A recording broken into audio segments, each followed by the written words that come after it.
का धन्यवाद। एक और बार इस अच्छे अवसर को जो परमेश्वर ने हमें दिया, अपने दासों के द्वारा, अपनी कलीसिया के द्वारा, उस कलीसिया का मैं परमेश्वर के लिए उस कलीसिया के लिए मैं परमेश्वर का धन्यवादित हूँ। रायपुर ब्रदर असेंबली के साथ इस प्रकार की संगति का जो अनुभव परमेश्वर ने हमें दिया, हम परमेश्वर का धन्यवाद देते हैं।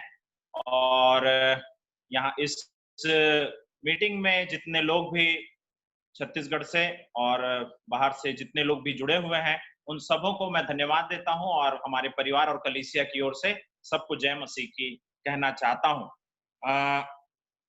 हमारा विषय आप लोगों के उस इनविटेशन को जो आप लोगों ने पाया आपके फोन पर, उसमें बहुत स्पष्ट है जो दिया गया है, डिस्कवरिंग विल ऑफ गॉड, परमेश्वर की इच्छा की खोज के विषय में आज शाम को हम लोग थोड़ी देर अध्ययन करेंगे या देखेंगे कि हम कैसे परमेश्वर की इच्छा को अपने जीवन में पा सकते हैं। एक बार की बात है, एक व्यक्ति जो है वो इस बात की खोज करता रहता है कि मैं कैसे जानूं परमेश्वर की इच्छा को, कि परमेश्वर मुझे कहाँ लेकर के जाना चाहता है, किस जगह में लेकर के जाना चाहता है। तो वो व्यक्ति अपने सड़क में दौड़ता रहता है और दौड़ते दौड़ते वो केले के छिलका उसके पैर के नीचे आने के कारण से वो व्यक्ति गिर जाता है, और जिस जगह पर वो गिरता है वो जगह में भारत का नक्शा पड़ा रहता है। तो वो सोचता है कि परमेश्वर मुझे भारत में भेजना चाहता है करके। तो कई बार ऐसे लोगों का सोच रहता है, लोग ऐसा सोचते हैं कि इस प्रकार से परमेश्वर की इच्छा को हम अपने जीवन में जान सकते हैं। प्रियो, परमेश्वर की इच्छा को हमारे जीवन में कुछ इस प्रकार से नहीं जानते, परंतु परमेश्वर के वचन के आधार पर ही जो बातें हैं, उन बातों को आज शाम को हम देखने जा रहे हैं। इससे इससे इसकी शुरुआत को मैं करना चाहूंगा। सबसे पहले हम परमेश्वर की इच्छा को जानने के लिए जो पुराने नियम में या बाइबल में हम जिस इतिहास को देखते हैं, history of discovering the will of God, परमेश्वर के इच्छा को लोगों ने किस प्रकार से जाना पिछले दिनों में। पुराने नियम में यदि हम देखते हैं तो परमेश्वर की इच्छा परमेश्वर की आज्ञा में ही हो करके, उत्पत्ति की पुस्तक में हम देखते हैं कि परमेश्वर अब्राहम को दर्शन देता है, परमेश्वर आदम से बातें करता है, परमेश्वर नूह से बातें करता है, परमेश्वर अपने लोगों से पुराने नियम में सीधा सीधा बातें करता था। उसकी आवाज सीधा उनको सुनाई देती थी, क्योंकि उस समय में परमेश्वर का वचन नहीं था, लिखित रूप में बाइबल उस समय में नहीं थी।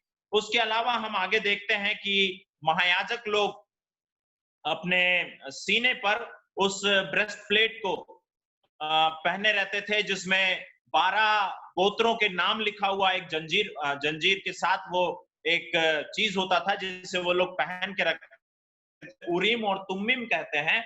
और ये 12 लोगों के नाम उसमें लिखे हुए होते थे, इजरायलियों के जो 12 गोत्र हैं उन लोगों के नाम होते थे। उसके अलावा पुराने नियम में परमेश्वर ने अपनी इच्छा को लोगों के जीवन में स्वप्न और दर्शनों के द्वारा भी प्रकट किया।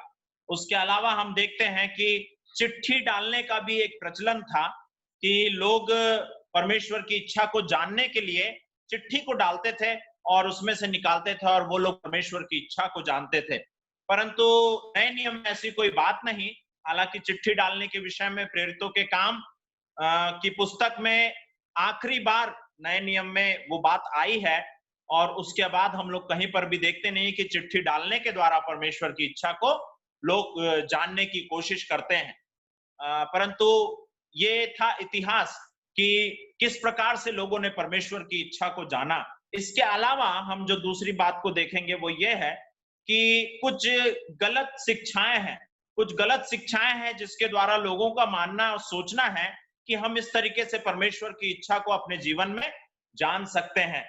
उदाहरण के लिए यदि हम देखा जाए तो आज भी कई लोगों का सोचना है कि मैं सो रहा था, मैंने ऐसा सपन देखा और परमेश्वर मुझसे बातें किया। स्वप्न में इन दिनों में परमेश्वर फिलहाल बातें नहीं करता। कई लोगों का ऐसा कहना है कि परमेश्वर ने मेरे सिर पर हाथ रखा और मेरे जीवन में ऐसी कुछ अद्भुत बात हुई और मैं गिर गया और परमेश्वर की इच्छा को मैंने जाना। कुछ लोगों का ये सब जो चीजें, ये गलत बातें हैं जो लोगों के जीवन में लोग महसूस करते हैं या बोलते हैं कि ये परमेश्वर की इच्छा है। कुछ लोग अद्भुत कामों के द्वारा सोचते हैं कि परमेश्वर की इच्छा मेरे जीवन में प्रकट होनी है। कई लोग सुबह-सुबह बाइबल खोल करके देखते हैं। हम लोग अक्सर उस बात को सुन चुके हैं कि एक बार एक व्यक्ति परमेश्वर की इच्छा को जानना चाहता है और वो आंखें सोचता है कि मेरे जीवन में परमेश्वर की इच्छा क्या है। वो आंखों को बंद करता है और ये मन में सोचता है कि मैं परमेश्वर के वचन को खोलूंगा, बाइबल को खोलूंगा और अपनी उंगली को रखूंगा, और जहां पर भी वो उंगली रखा जाएगी मैं सोचूंगा कि वो परमेश्वर की इच्छा है। और हम जानते हैं, कई बार हम उस बात को सुन चुके हैं, वो उस जगह में उंगली को रखता है जहां पर यहूदा अपने आप को फांसी लगा लेता है।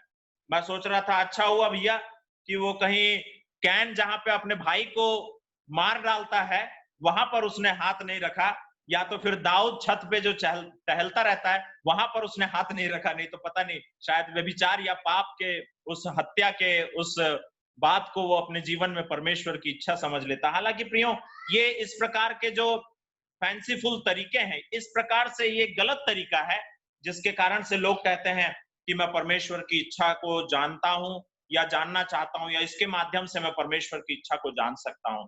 उसके अलावा कई लोगों अनुभव पे विश्वास करते हैं, और अनुभव जो परमेश्वर के वचन के आधार पर नहीं है उसे हम मान नहीं सकते कि वो परमेश्वर की इच्छा है। और कई लोगों की अलग अलग प्रकार की सोच है कि दूसरे कई तरीकों से हम परमेश्वर की इच्छा को जान सकते हैं, परंतु ऐसा नहीं। परमेश्वर की इच्छा को खोजना, परमेश्वर की इच्छा को जानना, ये अक्सर इस प्रकार के ये जो टॉपिक्स हैं, ये यूथ कैंप में अक्सर हम लोगों को ऐसे प्रश्नों को हम पाते हैं। मैं भी जब प्रभु में आया तो मेरा भी ऐसा एक अनुभव था। मुझे याद नहीं कि वो भोपाल में फैमिली कॉन्फ्रेंस, जब छत्तीसगढ़ और मध्य प्रदेश एक साथ एक फैमिली कॉन्फ्रेंस हुआ था, उस फैमिली कॉन्फ्रेंस में मैं भी गया था और इन दिनों में मैं नया नया विश्वासी था।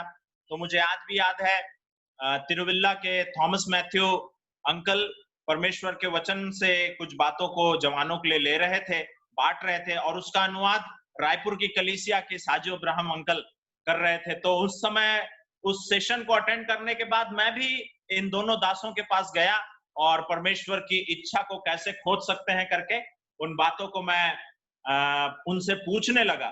तो अक्सर ये जवानों का प्रश्न रहता है, परंतु ये बात केवल या ये विषय केवल जवानों के लिए ही नहीं है प्रियो, उद्धार पाए हुए हर एक व्यक्ति के लिए एक ये विषय और बहुत ही अहम एक बात है मसीहत में, कि हम परमेश्वर की इच्छा को जाने, खोजें, समझें अपने जीवन में। जवानों के विषय में देखा जाए तो अपने पढ़ाई के विषय में वो लोग चिंतित रहते हैं, सब्जेक्ट कौन सा लेना है 10वीं के बाद, उस बात पे वो लोग चिंतित रहते हैं कि भैया परमेश्वर की इच्छा क्या है। कई लोग स्कूल के लिए परमेश्वर की इच्छा को खोजते हैं, कॉलेज के लिए कई बार परमेश्वर की इच्छा को लोग खोजते हैं। और जवानों के विषय में और भी जो उनके जीवन में जो विषय रहता है, कई बार जवान लोग अगर इस मीटिंग में जवान लोग भी हैं तो कई बार उनकी किसी से दोस्ती हो जाती है और दोस्ती प्रेम में बदल जाती है, और उसके बाद वो लोग भी परमेश्वर की इच्छा को उसमें खोजने लगते हैं कि फलाने से मेरा विवाह मुझे करना चाहिए कि नहीं, ये परमेश्वर की इच्छा है कि नहीं। इस प्रकार की बातें जवानों के बीच में जरूर होती है प्रिय। यदि हम बड़ों लोगों के जीवन में देखें, तब वो लोग नौकरी के विषय में या विवाह के विषय में परमेश्वर की इच्छा को वो लोग अपने जीवन में खोजते हैं। और इस प्रकार की बातें और भी बड़े लोगों के जीवन में या तो फिर बुजुर्गों के जीवन में, जो उद्धार पाए हुए लोग हैं उनके जीवन में देखने को नहीं मिलता, क्योंकि वो लोग अपने जीवन में परमेश्वर की इच्छा को जान चुके वाले लोग हैं। परंतु परमेश्वर की इच्छा जो है वो सबके जीवन में प्रियो जानना जरूरी है। पर आज हम लोग जो देखने जा रहे हैं वो ये है हमारा विषय, कि कैसे हम परमेश्वर की इच्छा को खोजें। Discovering the will of God, परमेश्वर की इच्छा की खोज। तो परमेश्वर की इच्छा के आधार पर नए नियम में जो जो बातें दी गई है, हम उन बातों पर अध्ययन करेंगे और उसमें हम देखेंगे कि परमेश्वर की इच्छा हमारे जीवन में क्या है, जो स्पष्ट रीति से परमेश्वर के वचन में दी गई है। पहला तीमुथियुस की पत्री और अध्याय 1, माफ कीजिएगा, अध्याय 2 में, पहला तीमुथियुस की पत्री अध्याय 2 और उसके 3 और 4 पद को मैं आपके लिए पढ़ना चाहूंगा। पहला तीमुथियुस अध्याय 2 और उसका 3 और 4 पद।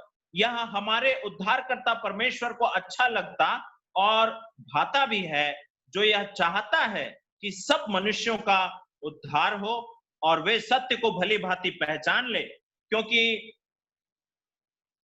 क्योंकि परमेश्वर एक ही है और परमेश्वर और मनुष्यों के बीच में एक ही बिचवई है, अर्थात मसीह यीशु जो मनुष्य है, जिसने अपने आप को सबके छुटकारे के दाम में दे दिया और उसकी गवाही ठीक समय पर दी गई। अब पौलुस कहता है, अभी तक पौलुस ही कह रहा है, वो अब कहता है कि मैं सच कहता हूं, झूठ नहीं बोलता, कि मैं इसी उद्देश्य से प्रचारक और प्रेरित और अन्य जातियों के लिए विश्वासी और सत्य का उपदेशक ठहराया गया। चार पद की ओर आपके ध्यान को मैं केंद्रित करना चाहूंगा, जहां पे वो कहता है जो जो यह चाहता है, परमेश्वर यह चाहता है, ये परमेश्वर की इच्छा है कि सब मनुष्यों का उद्धार हो। तो सबसे पहली बात, यदि मैं और आप या हम एक विश्वासी होने के नाते प्रियो, परमेश्वर की इच्छा को यदि हम जानना चाहते हैं, निश्चित रूप से उद्धार पाए हुए लोग हैं। परमेश्वर के वचन में यह लिखा हुआ है कि यह परमेश्वर की इच्छा है कि सब मनुष्यों का उद्धार हो, और उद्धार केवल काफी नहीं है। आगे वो कहता है, और वे सत्य को भली भांति पहचान ले। उद्धार पाए हुए व्यक्ति के जीवन में यदि वो परमेश्वर की इच्छा को जानना चाहता है, तो हमें उद्धार के बाद उस सत्य जो प्रभु यीशु मसीह ही है, उस सत्य को हमारे जीवन में भली भांति समझने की कोशिश करना है, उसे सही रीति से हम पहचान सकें। इसके द्वारा प्रियो हम परमेश्वर की इच्छा को, ये परमेश्वर की इच्छा है निश्चित रूप से कि हम परमेश्वर के उस उद्धार को अपने जीवन में पाएं। और सुसमाचार, एक उद्धार पाया हुआ व्यक्ति के जीवन में सुसमाचार के सच्चाई को, या उस सच्चाई के प्रति उसके जीवन में एक जागरूकता, या तो फिर प्रोत्साहन या खुशी या उद्धार का हर्ष होना बहुत ज्यादा आवश्यक है। 5वें पद को जब मैं पढ़ रहा था, मैं समझता हूं, मैं सच कहता हूं, पौलुस कहता है, झूठ नहीं बोलता, कि मैं इसी उद्देश्य से, यानी सुसमाचार और उस उद्धार के कारण से, उस उद्देश्य से प्रचारक, प्रेरित और अन्य जातियों के लिए विश्वास और सत्य का उपदेशक ठहराया गया। यदि पौलुस इस बात को बोल रहा है, तो उसके खुद के जीवन में उस सुसमाचार के लिए, उस उद्धार के लिए जो जोश था, जो उमंग था, प्रियो हम जानते हैं। तो सुसमाचार के प्रति एक गंभीरता होना, यदि हमारे जीवन में हम परमेश्वर की इच्छा को जानना चाहते हैं प्रियो, तो हमारे जीवन में यह आवश्यक है कि हम उस उद्धार को पाए हुए हों और उस उद्धार के प्रति हम गंभीर हों, उस उद्धार के प्रति हमारे अंदर उद्धार का वो हर्ष, उद्धार का आनंद हमारे जीवन में हो। दाऊद भजन संहिता 51 में इस बात को कहता है कि उद्धार का हर्ष मुझे फिर से दे। कई बार हम उद्धार के उस हर्ष को अपने जीवन में पाप करने के कारण से खो देते हैं और परमेश्वर की इच्छा हमारे जीवन में हम नहीं जान पाते। सबसे पहली बात, वो व्यक्ति जो परमेश्वर की इच्छा को जानना चाहता है या खोज रहा है, उसे यह आवश्यक है कि वो उद्धार पाया हुआ हो, वो सुनिश्चित कर ले कि वो उद्धार प्राप्त एक व्यक्ति है। दूसरी बात हम परमेश्वर के वचन में देखते हैं, इफिसियों की पत्री अध्याय 5 में, जब पौलुस उस ज्योति की संतान बनो करके जब वो कहता है, और उस मसीही चाल के विषय में जब पौलुस यहाँ पे कह रहा है, जब वो कहता है कि प्रेम में चलो, वो कहता है कि ज्योति की संतान के समान चलो, और 15वें पद में वो कहता है कि इसलिए ध्यान से देखो कि कैसी चाल चलते हो, निर्बुद्धियों के समान नहीं पर बुद्धिमानों के समान चलो। और 17वें पद में, 16-17 में वो कहता है, अवसर को बहुमूल्य समझो क्योंकि दिन बुरे हैं। 17 पद, इस कारण निर्बुद्धि ना हो पर ध्यान से समझो कि प्रभु की इच्छा क्या है। और 18वें पद में मेन बात को वो कहने जा रहा है, जो मेरा अगला बिंदु है, उसे मैं कहूंगा कि दाखरस से मतवाले ना बनो क्योंकि इससे लुचपन होता है, पर आत्मा से परिपूर्ण होते जाओ, आत्मा से परिपूर्ण होते जाओ। तो चाल की बात यहां पर जब वो पौलुस कह रहा है, यदि एक व्यक्ति को अपने जीवन में परमेश्वर की इच्छा 17वें पद के आधार पर, 18वें पद के आधार पर, यदि वो परमेश्वर की इच्छा को अपने जीवन में जानना चाहता है, तो उसके लिए प्रियो ये बहुत जरूरी है कि वो पवित्र आत्मा से परिपूर्ण एक व्यक्ति रहे। यानी पवित्र आत्मा से परिपूर्ण होने का मतलब वो व्यक्ति अपने जीवन में पवित्र आत्मा के नियंत्रण में रहे, टोटली वो उद्धार पाने के बाद में ये संभावना है कि हम उस उद्धार के हर्ष से दूर हो जाएं, उद्धार की खुशी से हम दूर हो जाएं, क्योंकि हम अलग अलग कारणों से परमेश्वर से प्रियो कई बार दूर चले जाते हैं। तो परमेश्वर के वचन की ये शिक्षा है कि हम अपने जीवन में परमेश्वर के आत्मा के नियंत्रण में रहने वाले लोग हों। और कई बार हम लोग ऐसे लोगों के विषय में सुनते हैं, उद्धार पाए हुए लोगों की बात मैं कर रहा हूं, वो लोग अपने जीवन में सोचते रहते हैं मुझे किससे शादी करना है, हाँ, मुझे कौन सी नौकरी को करना है, मुझे कौन से बिजनेस को करना है, किस व्यापार को मैं करूं, किस चीज को मैं खरीदूं, मुझे इस घर को छोड़ देना चाहिए कि यहाँ रहना चाहिए, इस नौकरी को छोड़ देना चाहिए कि इसे मुझे कंटिन्यू करते रहना चाहिए, मुझे सेवा में आना चाहिए कि नहीं आना चाहिए। इस प्रकार के प्रश्न कई बार लोगों के जीवन में रहते हैं और लोग परमेश्वर से बात को कहते हैं कि हे परमेश्वर, तू मुझे दिखाता क्यों नहीं है तेरी इच्छा को, तेरी इच्छा को तू मुझे बताता क्यों नहीं है, तू मुझे दिखाता क्यों नहीं है। प्रियो, इस प्रकार के लोग के विषय में ऐसा कहा जा सकता है कि ये निश्चित रूप से उद्धार तो पाए हुए लोग हैं, परंतु ये लोग पवित्र आत्मा के नियंत्रण में या तो फिर पवित्र आत्मा की भरपूरी में, परिपूर्णता में ये लोग शायद अपने जीवन को नहीं जी रहे होंगे। और इसके कारण से कई बार हम अपने जीवन में परमेश्वर की इच्छा को प्रियो नहीं जान पाते हैं। रोमियो की पत्री उसके 8 अध्याय और उसके 90 पद को हम लोग पढ़ेंगे। परंतु जब कि परमेश्वर का आत्मा तुम में बसता है तो तुम शारीरिक दशा में नहीं परंतु आत्मिक दशा में हो। यदि किसी में मसीह का आत्मा नहीं तो वह मसीह का जन नहीं। प्रियो, आत्मा तो हमारे अंदर उसी दिन हमने प्राप्त किया जिस दिन परमेश्वर के उस उद्धार को, सुसमाचार को हम सुने और उस उद्धारकर्ता के रूप में प्रभु यीशु मसीह को हमने ग्रहण किया। तो उस दिन हमारे अंदर पवित्र आत्मा आ गया। परंतु पवित्र आत्मा के विषय में नए नियम में जो शिक्षा है या जो आज्ञा है वो यह है कि पवित्र आत्मा से परिपूर्ण होते जाओ। जैसा लिखा है, आत्मा से परिपूर्ण होते जाओ। परमेश्वर के वचन में हम ये नहीं पाते कि बपतिस्मा लेते रहो, उसमें पवित्र आत्मा में वास करते रहो, ऐसा नहीं लिखा है।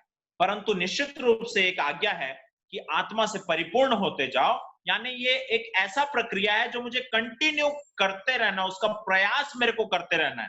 और मैं तभी उस काम को कर पाऊंगा जब मैं परमेश्वर के निकट में अपने जीवन को बिताऊंगा, उसके नियंत्रण में रहने के लिए। प्रियो, मुझे उसके नजदीक में रहना बहुत जरूरी है, जबकि परमेश्वर का आत्मा मेरे और आपके अंदर है।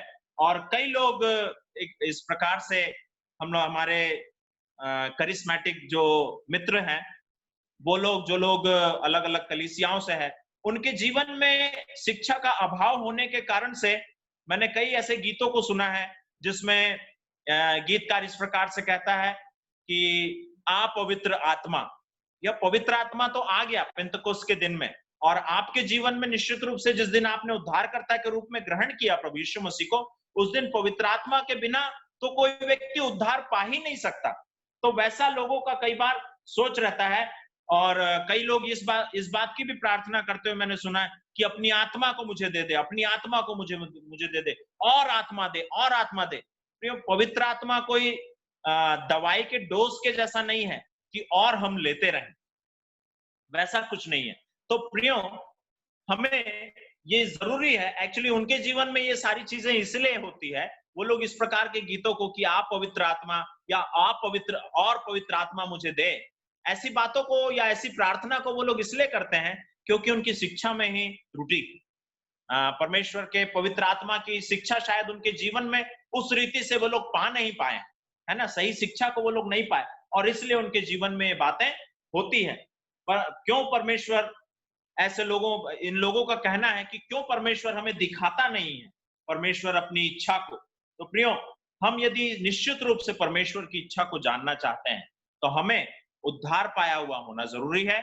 और उद्धार यदि हम पाए हुए हैं और परमेश्वर की इच्छा को, जैसे 17 पद में, इफिसियों 5 के 17 में पौलुस कहता है, इस कारण निर्बुद्धि ना हो पर ध्यान से समझो कि प्रभु की इच्छा क्या है।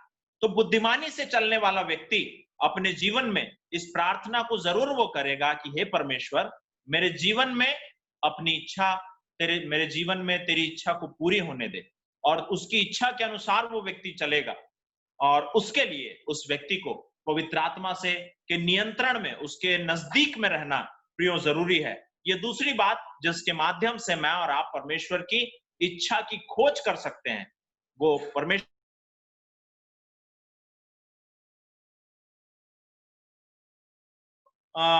खोजने वाले दूसरा जो बात है वो ये है कि वो व्यक्ति पवित्र आत्मा से परिपूर्ण होना चाहिए, उसके नियंत्रण में होना चाहिए। तीसरी बात को हम लोग देखते हैं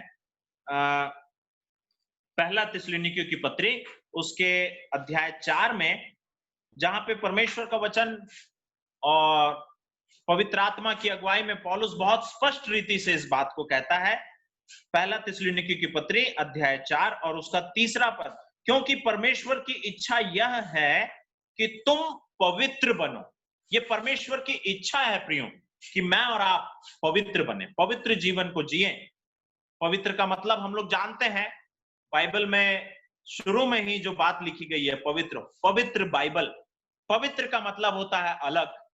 तो पौलुस यहाँ पे कहना चाह रहा है पवित्र आत्मा की अगुवाई में होकर के कि क्योंकि परमेश्वर की इच्छा यह है कि तुम पवित्र बनो। बहुत जरूरी है परमेश्वर की इच्छा को जानने के लिए, न केवल उद्धार पाया हुआ होना चाहिए, है ना, पवित्र आत्मा से परिपूर्ण होना चाहिए, और उसके साथ साथ उसे पवित्र जीवन को जीना है। आगे वो उस बात को और क्लियर कर देता है, क्योंकि परमेश्वर की इच्छा यह है कि तुम पवित्र बनो, अर्थात व्यभिचार से बचे रहो, व्यभिचार से बचे रहो। उद्धार पाए हुए विश्वासियों के जीवन में प्रियो पूरी संभावना है कि ऐसी परिस्थिति, ऐसा वातावरण, ऐसा जगह में वो व्यक्ति रहे या जाए जहां पे व्यभिचार में गिरने की संभावना या परिस्थितियां हो।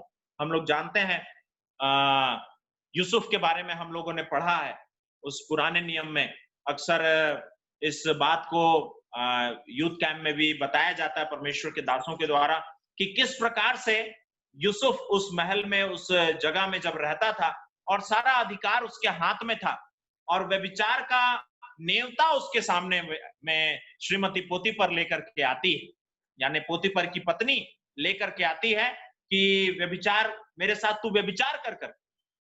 वैसी एक परिस्थिति में सच में यूसुफ का जीवन बहुत ही ज्यादा प्रोत्साहन और तारीफ के काबिल है। उसका तारीफ के करने के वो बात है प्रियो, जहां पर यूसुफ उस परिस्थिति में वहां से भागता है, वहां से वो बच जाता है। प्रभु यीशु मसीह के वाणी को यदि हम देखें, मत्ती रचित सुसमाचार उसके 5:28 में प्रभु यीशु मसीह व्यभिचार के लिए जिस आज्ञा को परमेश्वर ने वहां पर दिया है कि तुम सुन चुके हो कि कहा गया था व्यभिचार ना करना, परंतु मैं तुमसे कहता हूं कि जो कोई किसी स्त्री पर कुदृष्टि डाले, बुरी नजर से किसी को तुम देख भी लिए यदि, तो तुमने व्यभिचार कर लिया। तो वैसे परिस्थितियों में मुझे और आपको एक विश्वासी होने के नाते हमें प्रियो उन सब चीजों से बचने की जरूरत है। हमें पवित्र जीवन जीने की जरूरत है। परमेश्वर हमसे चाहता है कि हम ऐसी चीजों से, व्यभिचार से हम बचे रहें और अपने शरीरों को हम नियंत्रण में रखने वाले हों, है ना। उसके साथ साथ हम अपने जो अभिलाषाएं हैं, ऐसा नहीं कि विश्वासियों में अभिलाषाएं नहीं होती। परमेश्वर के दासों का कहना है, मैंने ऐसा पढ़ा है एक पुस्तक में, कि Christians are not sinless but they sin less. उनके जीवन में ऐसा नहीं है कि वो लोग पाप रहित हैं, परंतु उनके जीवन में पाप कम होता है। कई बार ये विचार ना प्रियो, कई बार गलत भी होता है। ऐसे गलत होता है क्योंकि हमने अपने एक टीचर से पूछा कि सर इस प्रकार के सोच या व्यभिचार की सोच जो है वो एक साधारण विश्वासी में कितने बार आती है, तो उन्होंने एक बड़ी बड़ी संख्या को बताया। वो बोलते हैं कम से कम 50 बार। तो एक भाई ने क्लास में से, उस भाई ने पूछा और विश्वासियों के अंदर, तो बोलते ठीक उसका डबल। तो विश्वासी लोग मन में सोचने में, ऐसी अभिलाषाओं में होकर के प्रियो पाप कर सकते हैं। तो हमें इन पापों से परमेश्वर का वचन चाह रहा है कि हम बचे रहें और दूसरों के साथ हम एक बहुत अच्छी रीति से व्यवहार करें। और तीमुथियुस की पत्री 2 के 22 में, दूसरा तीमुथियुस 2 के 22 में जैसा हम पढ़ते हैं, पौलुस कहता है कि जवानी की अभिलाषाओं से तू भाग, पवित्रता का जीवन, एक अलग जीवन को जब हम जिएंगे, कई बातों में हमें अलगाव को जीने की जरूरत है प्रियो। तो यदि मैं परमेश्वर की इच्छा को अपने जीवन में जानना सच में चाहता हूं, तो उद्धार के अलावा मुझे पवित्र आत्मा के नियंत्रण में रहना पड़ेगा, पवित्र आत्मा के नजदीक में रहना पड़ेगा, और मुझे एक पवित्र जीवन को, एक अलग जीवन को मुझे जीने की जरूरत है प्रियो। उसके माध्यम से भी मैं परमेश्वर की इच्छा को अपने जीवन में निश्चित रूप से जान सकता हूं। यहाँ पे चौथी बात को मैं आप लोगों को बताऊंगा कि परमेश्वर की इच्छा को हम अपने जीवन में कैसे जान सकते हैं। एक बार एक जवान था और उस जवान के जीवन में एक बहुत बड़ी इच्छा थी कि वो परमेश्वर की सेवा करे, परमेश्वर के लिए वो मिशनरी बने। वो मिशनरी बन करके परमेश्वर की इच्छा को अपने जीवन में पूरी करना चाहता है। वो सोचता है कि मैं मिशनरी बनूंगा। अब परंतु इस जवान के जीवन में एक समस्या रहती है। समस्या ये है कि वो बहुत ज्यादा एटीट्यूड वाला एक बंदा है। वो किसी की बात को सुन नहीं सकता, कुछ सह नहीं सकता। तो वैसा वाला एक व्यक्ति अपने पास्टर के पास जाता है, उसके पास्टर को उसके बारे में सब कुछ मालूम रहता है। तो ये पास्टर के पास जा करके बोलता है कि पास्टर साहब, मैं मिशनरी बनना चाहता हूँ, है ना? और मैं अपने जीवन में जानना चाह रहा हूँ कि मैं विश्वास करता हूँ कि मिशनरी के लिए चाहता है।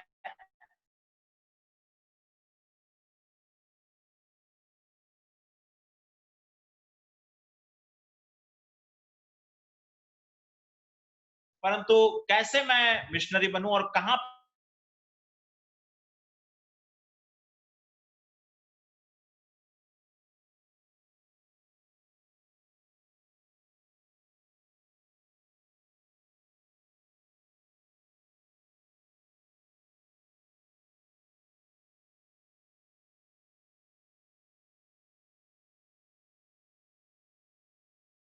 लोग देख रहे थे, हम लोग निकलते हैं कि नहीं निकलते हैं। तो वैसे परिस्थिति में भी प्रियो हमें जरूरत है कि जहां पे जरूरी है वहां हम परमेश्वर के मनुष्यों के ठहराए हुए हर एक प्रबंध के भी अधीन रहें। हमें अधीनता को भी सीखना जरूरी है प्रियो। कई बार मैं और आप या मेरे जैसे जवान लोग, कई बार हम लोग अधीनता की बातों को नहीं सीख पाते। मुझे सीखने में ये चीज काफी समय लगा, और जितने समय मैंने लगाया उतने देरी से ही मुझे परमेश्वर की इच्छा मैं अपने जीवन में समझ पाया। 15वें पद में कुछ बातों को मैं आपके साथ शेयर करना चाहूंगा, क्योंकि परमेश्वर की इच्छा यह है कि तुम भले काम करने के द्वारा निर्बुद्धि लोगों की अज्ञानता की बातों को बंद कर सको। कई लोग हमें देख करके अलग अलग बातों को प्रियो कहते हैं, और ऐसे जीवन हम लोगों को जीने की जरूरत है कि एक अविश्वासी व्यक्ति भी हमारे जीवन में उंगली ना उठा सके, है ना? और जब वो लोग अपने हमारे जीवन को देखेंगे, तो निश्चित रूप से प्रियो वो लोग परमेश्वर की महिमा को करेंगे। क्यों? क्योंकि हम परमेश्वर के अधीन हैं, परमेश्वर के द्वारा ठहराए हुए या मनुष्यों के द्वारा ठहराए हुए उन नियमों के हम अधीन हैं। तो हमें अधीनता के साथ साथ इस अधीनता में रह करके भी हमें परमेश्वर के वचन को, जिस प्रकार प्रभु यीशु मसीह ने कहा मत्ती रचित सुसमाचार उसके 5 अध्याय और उसके 13 से लेकर के आगे के पदों में प्रभु यीशु मसीह कहते हैं कि तुम पृथ्वी के नमक हो और तुम जगत की ज्योति हो, कि तुम्हारे कामों को देख करके लोग परमेश्वर की महिमा करें, उस परमेश्वर की बढ़ाई को करें।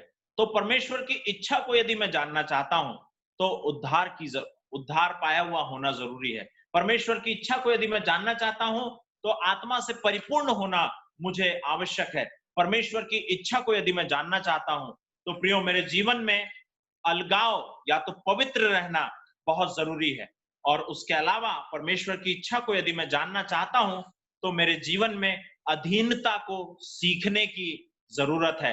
अधीन होकर के भी मैं अपने जीवन में परमेश्वर की इच्छा को पूरा कर सकता हूं। और ये परमेश्वर की इच्छा निश्चित रूप से है, क्योंकि हम पहला पत्रस के पत्री में इस बात को देखते हैं। 5वीं बात को मैं आपके साथ शेयर करूं, कि परमेश्वर की इच्छा को हम कैसे जान सकते हैं।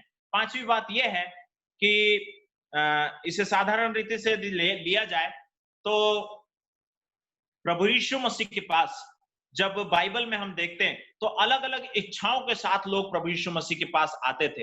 अलग अलग इच्छाओं को, अलग अलग बातों को सोच करके लोग प्रभु यीशु मसीह के पास आते थे। और कई बार लोग उसके पीछे इसलिए चलते थे ताकि जो सोच करके वो आए हैं वो बातें पूरी हो। तो कई बार वैसे लोगों को प्रभु यीशु मसीह बहुत अच्छी रीति से समझाते हैं और बताते हैं कि तुमको यदि मेरे पीछे चलना है तो तुम्हें दूसरों की सेवा करनी पड़ेगी, है ना। और उसी समय में प्रभु यीशु मसीह उन लोगों को प्रोत्साहित भी करते हैं, क्योंकि हम लोग पढ़ते हैं लूका रचित सुसमाचार में ऐसा एक जवान प्रभु यीशु मसीह के पास आया और जो प्रभु यीशु मसीह को कहता है कि प्रभु मैं तेरे पीछे चलूंगा, तेरे पीछे मैं चलूंगा। परंतु प्रभु यीशु मसीह वहां पर उस जवान को निरुत्साहित कर देते हैं।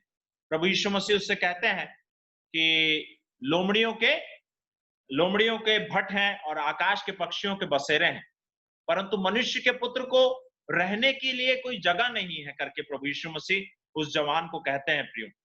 तो सीधी सी बात कहने का मतलब यह कि प्रभु यीशु मसीह भी खुद ही एक दुख के जीवन को प्रभु यीशु मसीह खुद जी करके दिखाए। उस क्रूस के जीवन को प्रभु यीशु मसीह अपने जीवन में जी करके वो दिखाए। तो प्रभु यीशु मसीह ने लोगों को प्रोत्साहित भी किया कि तुमको 12 उस सिंहासन पर बैठोगे तुम और 12 गोत्रों का तुम न्याय करोगे। वैसा एक प्रोत्साहन भी प्रभु यीशु मसीह दिए। उसी समय में प्रभु यीशु मसीह निराश भी करके इस बात को कहते हैं कि तुमको दूसरों की सेवा करना पड़ेगा। साथ साथ जब वो जवान प्रभु यीशु मसीह के पास आया तो मैं समझता हूं प्रभु यीशु मसीह उस बात को बताना चाह रहे थे जो ये कहता है कि प्रभु मैं तेरे पीछे पीछे चलूंगा। तो प्रभु यीशु मसीह कहते हैं कि भाई लोमड़ियों के भट हैं और आकाश के पक्षियों के बसेरे हैं, परंतु मनुष्य के पुत्र को सर ढाकने के लिए भी जगह नहीं है। तो वैसे एक दुख में जिंदगी को जीना पड़ेगा। प्रियो, प्रभु यीशु मसीह की इच्छा हमारे जीवन में निश्चित रूप से यह है कि हम अपने जीवन में इसकी इच्छा को जानने के लिए दुख को भी उठाने वाले लोग। दुख उठाना भी परमेश्वर के अनुसार एक प्रकार की सेवा है प्रियो। हमारे कई विश्वासी भाई लोग हैं जो लोग अपने जीवन में दुख को उठा रहे हैं और इस दुख को उठाना परमेश्वर की इच्छा है करके हम पहला पत्रस उसके 5 अध्याय और उसके पहला पत्रस 3 अध्याय और उसके 17वें पद को मैं पढ़ूंगा।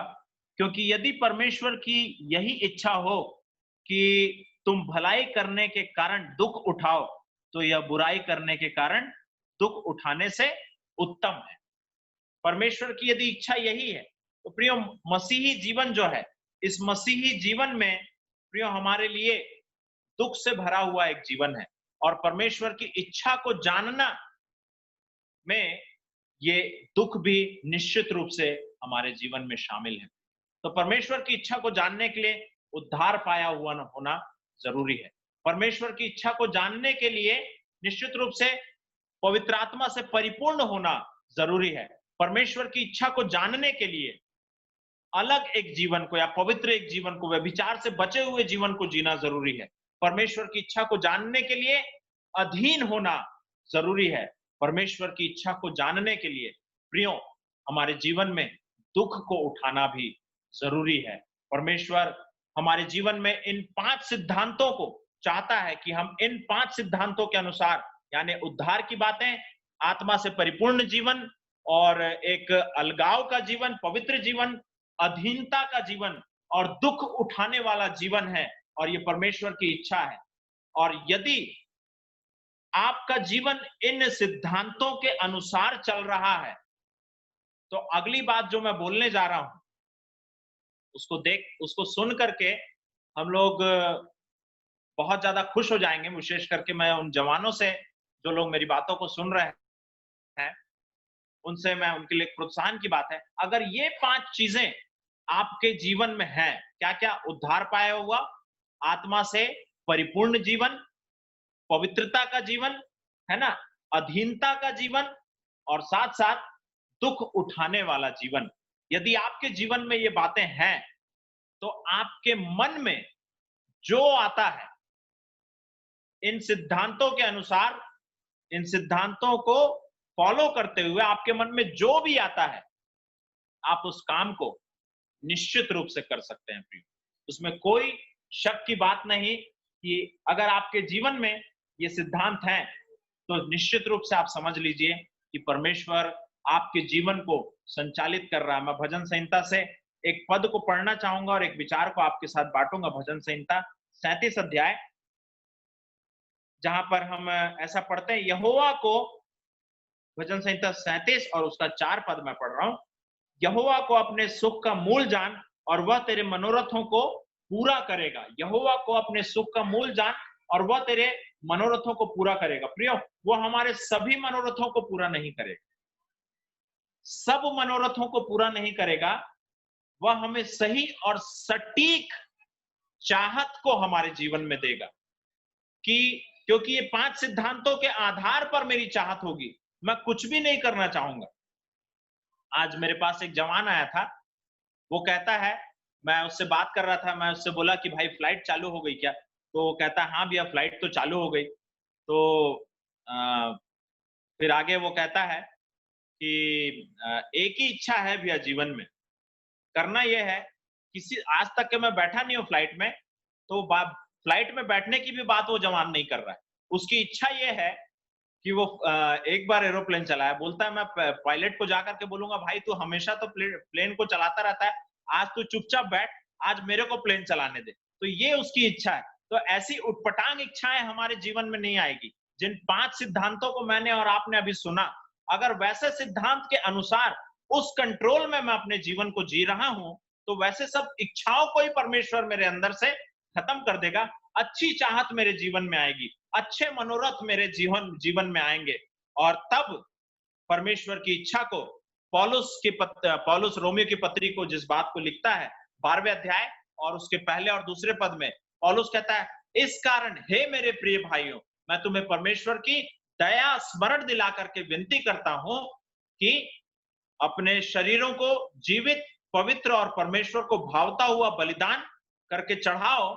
इस संसार के सदृश ना बनो, परंतु तुम्हारे मन के नए हो जाने से तुम्हारा चाल चलन भी बदलता जाए, जिससे तुम परमेश्वर की भली, भावती और सिद्ध इच्छा अपने अनुभव से मालूम करते रहो। रोमियो की पत्री 12 अध्याय उसके पहले और दूसरे पद में हम इस बात को पाते हैं। तो प्रियो, परमेश्वर की इच्छा को पूरी करने के लिए आप ये मत सोचिए कि परमेश्वर किसी जेसीबी को या तो किसी क्रेन को लेकर के आएगा और वो आपको एक जगह से दूसरी जगह उठा करके ले जाएगा, परमेश्वर बोलेगा बेटा ये मेरी इच्छा है। नहीं, जिन 5 बातों को मैंने आप लोगों को बताया प्रियो, यदि इन बातों के अनुसार मैं और आप अपने जीवन को जिएंगे, कैसे? उद्धार पाकर पवित्र आत्मा के नियंत्रण में जीना, उसके साथ साथ पवित्र जीवन को जीना, अधीनता के साथ जीना, और दुख उठाते हुए यदि हम जिएंगे, तो निश्चित रूप से परमेश्वर हमारी अगुवाई करेगा, है ना? वचन में हम लोग पढ़ते हैं भजन संहिता 23 में कि धर्म के मार्ग में वह अपने नाम के निमित्त मेरी अगुवाई करता है। तो अगर हम लोग इन 5 चीजों को कर रहे हैं, 5 चीजों के आधार पर हमारा जीवन यदि चल रहा है, तो हम जो कर रहे हैं उस चीज पे हम लगे रहें। निश्चित रूप से वो परमेश्वर की इच्छा है, निश्चित रूप से वो परमेश्वर की इच्छा है। उस बातों पर हम लगे रहें, हमारे जीवन में परमेश्वर उस अगुवाई को करेगा। इन 5 चीजों को यदि हम कर रहे हैं, तो परमेश्वर उन चीजों को हमारे जीवन में ला करके देगा, ऐसी परिस्थितियों को लाएगा जो निश्चित रूप से परमेश्वर की इच्छा है उसके जीवन में। उदाहरण हम लोग कई देखते हैं बाइबल के आधार पर। एलियाजर के विषय में हम देखते हैं, जब अब्राहम उसको भेजता है उसके बेटे के लिए, एक दुल्हन के लिए, तब वो उस काम को करता रहता है क्योंकि अपने मालिक के अनुसार वो जिंदगी को जीता है।